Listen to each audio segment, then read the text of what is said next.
ദക്ഷിണകാശി ചേലാമറ്റം ക്ഷേത്രത്തിൽ കർക്കിടക വാവുബലി തർപ്പണത്തിന് ഭക്തജന പ്രവാഹം.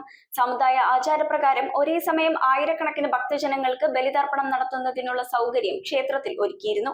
അർദ്ധരാത്രിയിൽ ആരംഭിച്ച് ഉച്ചവരെ നീണ്ടുനിന്ന തർപ്പണ ചടങ്ങുകളിൽ പങ്കെടുക്കാൻ സംസ്ഥാനത്തിന്റെ വിവിധ ഭാഗങ്ങളിൽ നിന്നുള്ള ഭക്തജനങ്ങളാണ് എത്തിയത്. പടിഞ്ഞാറ് നിന്നും കിഴക്കോട്ടൊഴുകുന്ന പെരിയാറിന്റെ കരയിൽ പിതൃമോക്ഷദായക ഭാവത്തിൽ കുടികൊള്ളുന്ന ചേലാമറ്റത്തപ്പന്റെ തിരുനടയിൽ പതിനായിരങ്ങൾ പിതൃപുണ്യം തേടിയെത്തി. മോതിരവിരലിൽ പവിത്രമിട്ട് എള്ളും പൂവും ചന്ദനവും വെള്ളവും ചേർത്ത് ഭക്തജനങ്ങൾ ചോറുരുളയിൽ പിതൃക്കൾക്ക് തർപ്പണവും നടത്തി. അർദ്ധരാത്രിയിൽ ആരംഭിച്ച ചടങ്ങുകൾ ഉച്ചവരെ നീണ്ടുനിന്നു. മുൻ വർഷങ്ങളിൽ ഇതുപോലെ തന്നെ ജില്ലയ്ക്കകത്തും പുറത്തുനിന്നുമായി എത്തിച്ചേർന്ന ഭക്തരെ കൊണ്ട് വലിയ തിരക്കാണ് ക്ഷേത്ര പരിസരത്ത് അനുഭവപ്പെട്ടത്. സമുദായ ആചാരപ്രകാരം ഒരേ സമയത്ത് 1000-ലധികം ഭക്തജനങ്ങൾക്ക് ബലിതർപ്പണം നടത്തുന്നതിനുള്ള എല്ലാവിധ സൗകര്യങ്ങളും ഇവിടെ ഒരുക്കിയിരുന്നു. വിവിധ ഡിപ്പോകളിൽ നിന്നായി KSRTC നടത്തിയ സ്പെഷ്യൽ സർവീസുകൾ പ്രയോജനകരമായി. ഇതുകൂടാതെ പോലീസ്, ഫയർഫോഴ്സ്, സ്ക്യൂബ സംഘം, വിവിധ ആശുപത്രികൾ എന്നിവയുടെ സേവനവും സദാസമയവും ലഭിച്ചു. രാവിലെ സൗജന്യ പ്രഭാത ഭക്ഷണം, തുടർന്ന് സൗജന്യ പ്രസാദ ഊട്ട് എന്നിവ ട്രസ്റ്റിന്റെ നേതൃത്വത്തിലും ഏർപ്പെടുത്തി. പ്രതികൂലമായ കാലാവസ്ഥയെ തരണം ചെയ്യുന്നതിന് 25,000 ചതുരശ്ര അടി വിസ്തീർണമുള്ള പന്തലിന് താഴെയായിരുന്നു ചടങ്ങുകൾ. വാവുബലിയോടനുബന്ധിച്ചുള്ള പ്രധാന ക്ഷേത്ര ചടങ്ങുകളായ തിലഹവനം, കാൽകഴുകിച്ചൂട്ട്, ദ്വാദശനാമ പൂജ,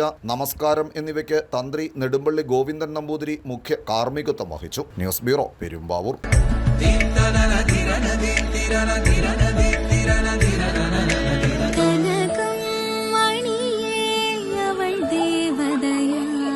സ്നേഹം പൊന്നണിയട്ടെ. Sevens golden diamonds, Eramalloor, Vadathala.